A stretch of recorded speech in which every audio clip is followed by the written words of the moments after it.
Dek, sini.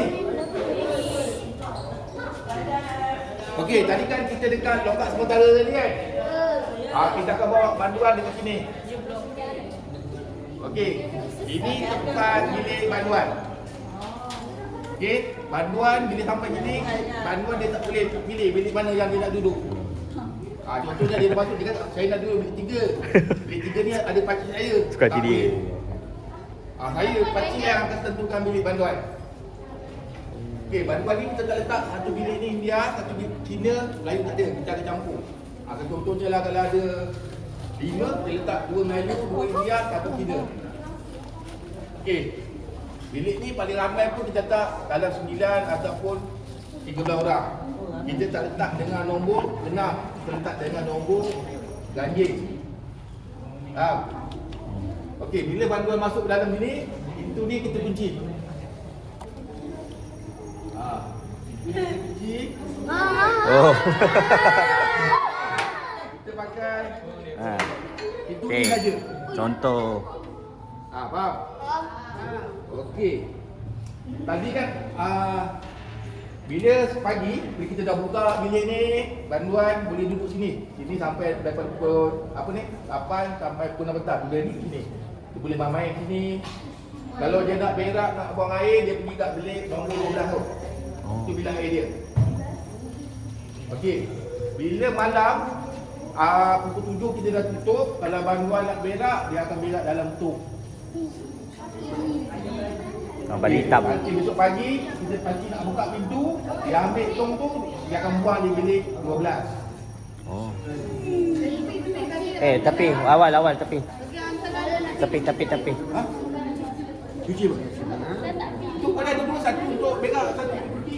Ada air tadah. Okey, tadi pakcik tanya tadi, ada tak cair kan duduk dalam penjara panas kan? Pergi masuk. Okey. Pergi Sini masuk. ada tak? Penyakit jantung ke? Asma ke ada sini? Asma. Okey, Naya. Okey, asma dengan jantung ini. Tak, jangan masuk. Asma tu special. Special di sini. Dia ada aircon. Ada sini.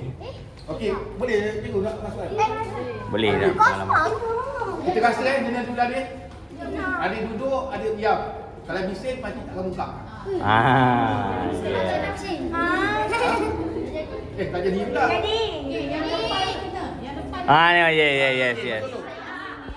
Ni Asma pula. Ni Ahmad Zaidan ni Asma. Dandan Asma. Okey. Dah, jangan papai. Boleh. Masuk.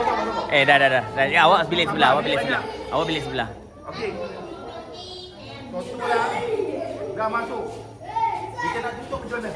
Tutup.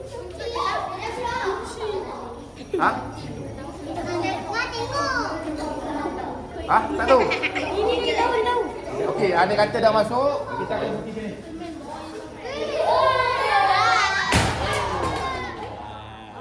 Bye. Akhirnya.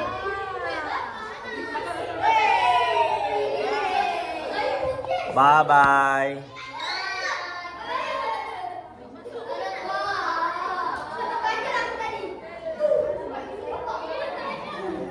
Bunyi dia yang gerun.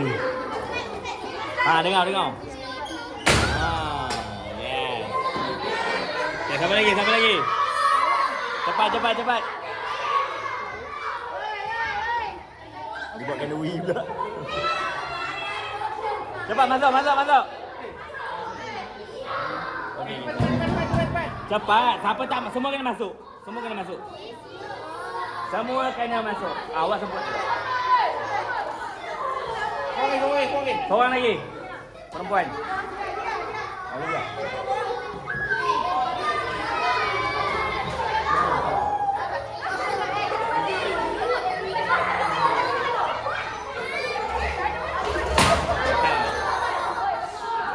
Lagi. Bilik ni pula.